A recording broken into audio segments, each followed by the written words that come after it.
Hello students, कैसे हैं आप। आज मैं एक बार फिर आपसे class ninth history chapter first French revolution का एक वीडियो लेकर के आ रहा हूँ। यह फ्रेंच रिवॉल्यूशन का 8वां पार्ट है और इस वीडियो में हम एवोल्यूशन ऑफ स्लेवरी इस टॉपिक पर डिस्कस करने वाले हैं। तो आइए शुरू करते हैं एवोल्यूशन ऑफ स्लेवरी। मैं हूं श्री आनंद सर और आनंद सर स्टडी पॉइंट में आपका स्वागत है। अगर आप हमारे चैनल पर नए हैं तो इसे सब्सक्राइब कर लें।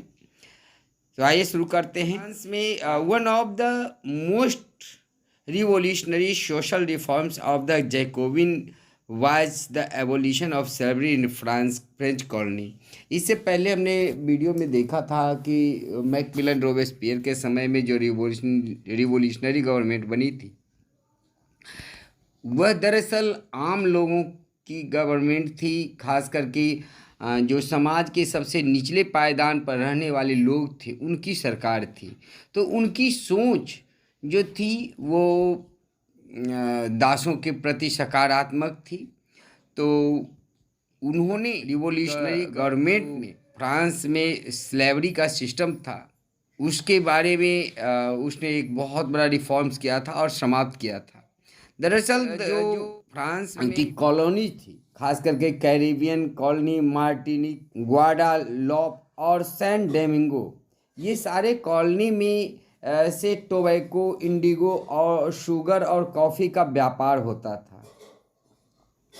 और यूरोपियन लोग यहाँ बहुत दूर अनजान शहर जाते थे जहाँ उनको मज़दूरों शॉर्टेज होता था। प्लांटेशन जहाँ इन सब की खेती होती थी, गन्ने की खेती होती थी, टोबैको की खेती होती थी, तो वहाँ के जो प्लांटेशन थे वहाँ मजदूर की ज़रूरत होती थी। So this was made by a triangular trade between Europe, Africa and America. तो ये जो वहाँ का एक त्रिकोणीय व्यापार होता था जिसमें यूरोप, अफ्रीका और अमेरिका शामिल होते थे। The slaves trade began in 17th century. French merchants sailed from the ports of Bordeaux or Nantes to the African coast, where they brought slaves from local chieftains. France के जो traders थे, दरअसल France में 17वीं शताब्दी में slavery शुरू हुई थी और वहाँ के जो ट्रेडर्स थे वह अफ्रीका के बॉर्डियोक्स और नैंटीज के चीफ्टेंस से वहाँ से क्या करते थे, ये स्लेव्स को खरीदते थे, लोगों को खरीदते थे। Branded and shackled the slaves were packed tightly into ships for 3 months long voyages across the Atlantic to the Caribbean. तो क्या होता था, लगभग 3 महीने से ज़्यादा समय के जो अटलांटिक ओशन से कैरेबियन सी की ओर की जो यात्रा थी वहाँ तक ले जाने के लिए इनको जहाज में ठूस ठूस करके भर दिया जाता था। इनके हाथ में हथकड़ी लगा दी जाती थी और इस तरह से बहुत ही समझ लिए कि आदमी नहीं, जानवर को जैसे ठूस करके ले जाया जाता है, उसके जैसे सुख दुख का कोई ख्याल नहीं रखा जाता, इसी तरह से उसको जानवर की तरह से स्लेव्स को अफ्रीकन द्वीप से खरीद करके अटलांटिक महासागर से कैरिबियन द्वीप ले लाते थे और वहाँ पर वो जो प्लांटेशन करने वाले लोग थे उनको बेच देते थे। ये कैरिबियन जो द्वीप थे, मार्टिनिक, गोडेलॉप और सैन डोमिंगो, इन जगहों पर इनको बेचा जाता था प्लांटेशन ऑनर्स के पास और इनके साथ काफ़ी एक्सप्लॉयटेशन होता था, शोषण होता था, बहुत ज़्यादा काम लिया जाता था। The exploitation of slaves labour made it possible to meet the growing demand in European market for sugar, coffee and indigo. जो यूरोपियन बाज़ार में चीनी, कॉफ़ी और इंडिगो की आपूर्ति होती थी, उसके उसको पूरा करने के लिए इन लोगों से काम लिया जाता था। जो बंदरगाह शहर थे, पोर्ट सिटी जैसे बॉर्ड्यूक्स और नाइन्टीज थे, यहाँ की जो प्रोस्पेरिटी थी, समृद्धि थी, वह स्लेव ट्रेड के कारण ही होता था, क्योंकि यहाँ से लोग जाते थे और उस स्लेव को खरीदते थे और पैसा देते थे। इससे वहाँ ट्रेड से काफ़ी आमदनी होता था और वो एक समृद्धि को पा रहे थे। Through out the 18th century there was little criticism of slavery. जो 18वीं शताब्दी तक फ्रांस में इसका बहुत कम ही निंदा होता था कि ये अमानवीय व्यवहार जो किया जाता था स्लेवरी के साथ, इसके बारे में बहुत कम। यहाँ तक कि जो नेशनल असेंबली थी, वहाँ पर फ्रेंच कॉलोनी के लोगों को भी इक्वल राइट्स देने पर भी कई बार चर्चा हुई, लेकिन वे नेशनल असेंबली के जो लोग थे वह भी इस डर से कि जो बिजनेसमैन हैं, जो मर्चेंट्स हैं स्लेव ट्रेड के, जिनका कि पूरा व्यापार ही स्लेव ट्रेड पर डिपेंड करता है, पूरी आमदनी निर्भर करता है, कहीं वो नाराज ना हो जाएं, इस डर से वो इस पर चर्चा करने से डरते थे।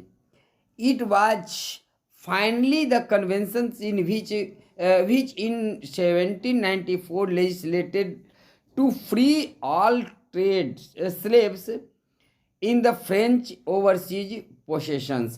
तो जो कॉन्वेंशन था, आपको पता होगा कि नेशनल असेंबली को हटा करके उसको कॉन्वेंशन कर दिया गया था जब रिवोल्यूशनरी गवर्नमेंट आई थी, जब मैक्मिलन रोबेस्पियर का जो शासनकाल था, उस दौरान नेशनल असेंबली को का नाम बदल करके कॉन्वेंशन कर दिया गया था। और इस कॉन्वेंशन ने ही 1794 ईस्वी में एक कानून पास करके इस स्लेवरी को समाप्त कर दिया था। लेकिन दुख की बात ये थी कि ये ज़्यादा समय तक नहीं रहा।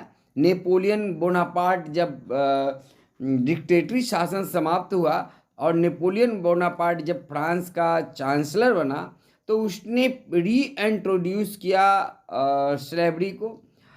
जो प्लांटेशन ऑनर्स थे इस बात को समझते थे कि फ्रीडम क्या होता है और राइट्स क्या होता है। वे लोग अफ्रीकन, ये जो स्लेव्स थे, उनके लिए निग्रो शब्द का प्रयोग करते थे। अब निग्रो शब्द का प्रयोग नहीं किया जाता है क्योंकि इसको अपमानजनक शब्द समझा जाता है। फाइनली 1848 ईस्वी में फ्रांस से स्लेवरी का अंत हुआ। आप इस चित्र को ध्यान से देखिए। यह चित्र स्लेवरी से मुक्ति का है जो कॉन्वेंशन ने लेजिस्लेचर से पास किया था, कॉन्वेंशन से पास किया था, उसी के संदर्भ में है। ये इमेंसिपेशन ऑफ स्लेव्स यानी गुलामों की मुक्ति। This print of 1794 describes the emancipation of slaves. The tricolor banner on top carried the slogans, "The rights of men." The inscription below reads, "The freedom of the unfree." तो इसमें जो ट्रिकलर दिखाया गया है, 3 colour ऊपर में आप देखेंगे, है ना। तो उसके नीचे वो बैनर पर लिखा हुआ slogan, right of the man, the right of man, आदमी का अधिकार। इंस्क्रिप्शंस बिलो रीड्स, इसके नीचे में लिखा है the freedom of the unfree. ये जो है ना यहाँ पर the freedom of the unfree यानी गुलाम जो है उनकी आज़ादी। A French women prepares to civilise the African and American Indian slaves by giving them European clothes to wear. जो फ्रेंच वोमेन है, महिला जो है, वो अफ्रीकन और अमेरिकन इंडियंस जो हैं उनको कपड़ा देती हुई दिख रही है। यहाँ आप देख सकते हैं इस महिला के हाथ में कपड़ा है, और ये जो कपड़ा नहीं पहने हुए है अफ्रीकन और अमेरिकन इंडियंस जो हैं उनको दे रही हैं। तो इस पार्ट में हमने स्लेवरी, एवोल्यूशन ऑफ स्लेवरी का पूरा टॉपिक हमने देखा। ये छोटा सा टॉपिक्स है, और इसके बाद हम लास्ट अब वीडियो में अपना देखेंगे the revolution and everyday life. इस टॉपिक को हम डिस्कस करेंगे और ये टॉपिक इस चैप्टर का लगभग लास्ट ही टॉपिक होगा। तो तब तक आप हमारे साथ बने रहे। अगर आप हमारे चैनल को सब्सक्राइब कर लीजिए। अगर कोई क्वेश्चंस हो तो कमेंट बॉक्स में ज़रूर लिखिए, मैं आपके हर सवाल का जवाब देने की कोशिश करूँगा। Thanks for watching.